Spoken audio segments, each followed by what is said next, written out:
That was a false claim. So you talking about a hypothetical. So you can't tell me whether someone who has committed a sexual assault is disqualified from being Secretary of Defense? Senator, I know in my instance, and I'm talking about my instance only, it was a false claim. But you acknowledge, that you cheated on your wife and that you cheated on the woman by whom you had just fathered a child. You have admitted that. I will allow your words to speak for themselves. You're not retracting that today. That's good. I assume that in each of your weddings, you've pledged to be faithful to your wife. You claim that this was all anonymous. We have seen records with names attached to all of these, including the name of your own mother. So don't make this into some anonymous press thing. We have seen multiple names of colleagues consistently throughout your career that have talked about your abusive actions, Chairman, attitudes, I think he's words, over and his time. statements. He's way over his time. I now yield. Tim Kaine dismantle Pete Hegseth's credibility in a way that raises serious questions about judgment, integrity, and fitness for power. Thank you, Mr. Hegseth. I'm looking forward to this opportunity to talk. I want to return to the incident that you referenced a minute ago that occurred in Monterey, California in October 2017. At that time, you were still married to your second wife, correct? I believe so. And you had just fathered a child by a woman who would later become your third wife, correct? Senator, I was falsely charged, fully investigated, and completely cleared. So you think you were completely cleared because you committed no crime. That's your definition of cleared? You had just fathered a child 2 months before by a woman that was not your wife. I am shocked that you would stand here and say you're completely cleared. Can you so casually cheat on a second wife and cheat on the mother of a child that had been born 2 months before, and you tell us you are completely cleared? Senator, how is that a complete clear? Senator, the child's name is Gwendolyn Hope Hegseth. And she's a child of God, and she's 7 years old. And she was, and you cheated on the mother of that child less than 2 months after that daughter was born, didn't you? Those were false charges. Well, it was fully investigated, and I was completely cleared. And I'm so grateful for the marriage I have to this amazing woman behind me. You've admitted that you had sex at that hotel in October 2017. You said it was consensual, isn't that correct? Anything... You've admitted that it was consensual, and you were still married, and you just had a child by another woman. Again, how do you explain your judgment? Completely false charges against me. You fully investigated, and I was completely clear. You have admitted that you had sex while you were married to wife 2 after you just had fathered a child by wife 3. You've admitted that. Now, if it had been a sexual assault, that would be disqualifying to be Secretary of Defense, wouldn't it? It was a false claim then and a false claim now. If it had been a sexual assault, that would be disqualifying to be Secretary of Defense, wouldn't it? That was a false claim. So you talking about a hypothetical. So you can't tell me whether someone who has committed a sexual assault is disqualified from being Secretary of Defense? Senator, I know in my instance, and I'm talking about my instance only, it was a false claim. But you acknowledge, that you cheated on your wife and that you cheated on the woman by whom you had just fathered a child. You have admitted that. I will allow your words to speak for themselves. You're not retracting that today. That's good. I assume that in each of your weddings, you've pledged to be faithful to your wife. You've taken an oath to do that, haven't you? Senator, as I've acknowledged to everyone in this committee, not a perfect person, not claiming to be. But no, I just asked a simple question. You've taken an oath like you would take an oath to be Secretary of Defense in all of your weddings to be faithful to your wife. Is that correct? I have failed in things in my life, and thankfully I'm redeemed by my Lord and Savior, Jesus Christ. In finalizing divorces from your first and second wives, were there non-disclosure agreements in connection with those divorces?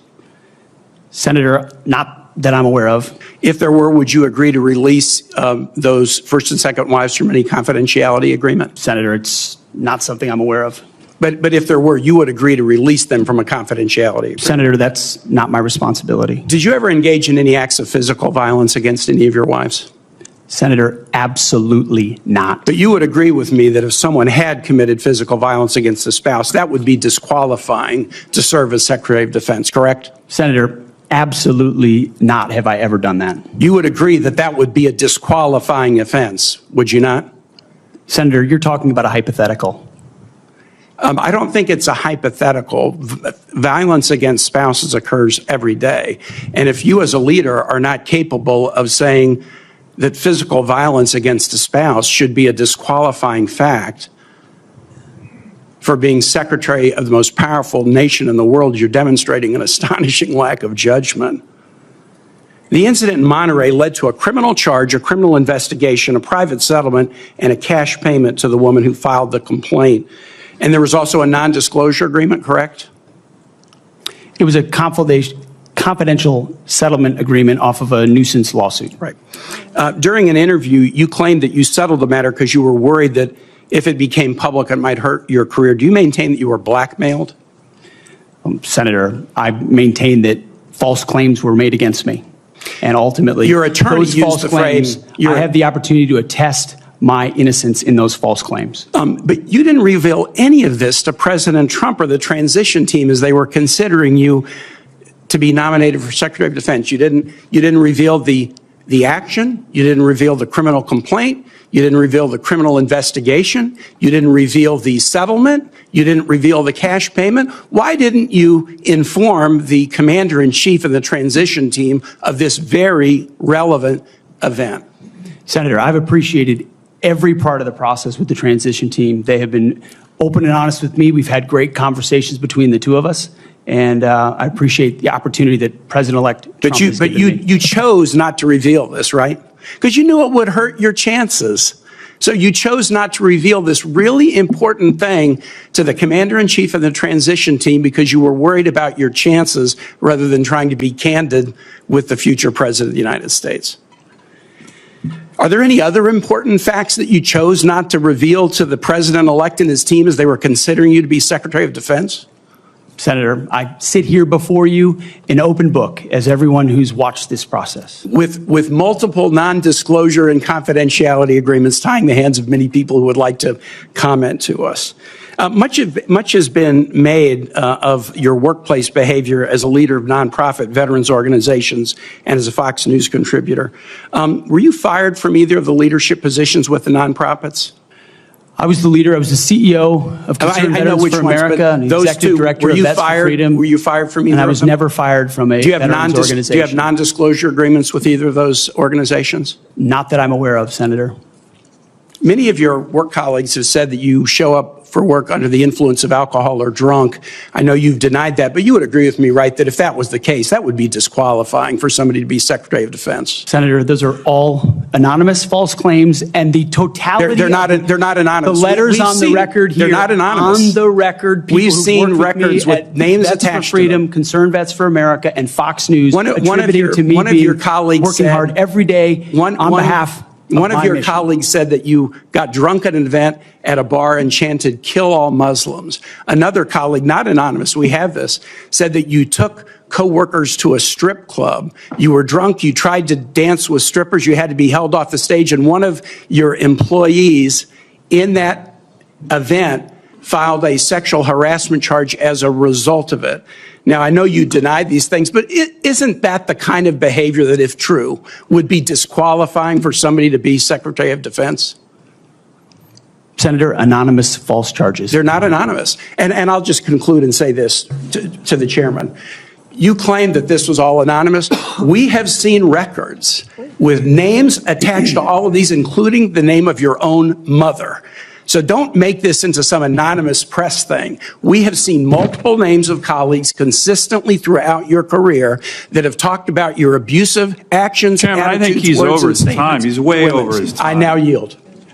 And thank you very much. I now ask unanimous consent to enter into the record a family court order concerning the appointment of parenting time between Mr. Hegseth and Mrs. Samantha Hegseth. It states that there were no claims of domestic abuse or probable evidence of abuse in the relationship. Without objection, that will be added to the record. What we just witnessed wasn't just a tense back and forth. It was a real test of credibility, accountability, and judgment. Senator Tim Kaine laid bare some of the most troubling aspects of Pete Hegseth's past, and the way Hegseth responded tells us almost as much as the allegations themselves. At the heart of this exchange is a simple but powerful question. What kind of character do we expect from someone who wants to hold one of the highest positions in government, Secretary of Defense? This isn't about partisan politics or personal grudges. It's about integrity, truthfulness, and trust. If you want to be in charge of America's military, you don't just need tactical knowledge. You need unimpeachable judgment and the moral authority to lead. Kaine pressed on the 2017 incident, Hegseth fathering a child while still married to another woman, then being accused of misconduct at a hotel. Now, Hegseth insists he was completely cleared because the criminal investigation didn't result in charges. But let's pause here. Being cleared of criminal liability is not the same as being free of ethical failure. A courtroom standard is one thing, public trust is another. And for someone in line to hold one of the most powerful offices in the world, both matter. It's telling that instead of grappling with the substance, infidelity, broken trust, settlements, and non-disclosure agreements, Hegseth tried to deflect by leaning on semantics, false charges, cleared, redeemed by Christ. But as Kaine pointed out, this wasn't just about a single moment. It was a pattern, personal failings, hidden settlements, workplace misconduct claims, and a history of questionable judgment that colleagues, even by name, put on the record. And here's why this matters. Leaders in the military aren't just asked to strategize wars or oversee weapons. They set a standard for tens of thousands of service members. They embody values like honor, loyalty, accountability, and respect. When someone who wants to be Secretary of Defense can't clearly say that sexual assault or domestic violence is disqualifying, or dodges responsibility for past choices, it raises real concerns. This isn't about digging into someone's private life just for scandal. It's about asking whether someone with this record can credibly ask our troops to make sacrifices, follow orders, and trust their leadership. If a candidate hides settlements, fails to disclose complaints to a president considering them for high office, or dismisses legitimate questions as false charges, then transparency and accountability are already compromised. Senator Kaine's questioning wasn't just about Hegseth. It was about setting a precedent. Should we normalize overlooking ethical red flags just because someone says they were legally cleared? Or should we demand higher standards from the people entrusted with national defense? Because here's the bottom line. If we accept evasions, half-truths, and moral blind spots from our leaders, we lower the bar for everyone who comes after them. And in a democracy, lowering that bar is dangerous. If you believe we need leaders who are accountable, transparent, and worthy of the trust we place in them, then conversations like this matter. It's not about partisan loyalty. It's about safeguarding integrity at the highest levels of power. And I'd love to hear your thoughts. Do you think personal judgment should weigh as heavily as professional experience when it comes to positions like Secretary of Defense?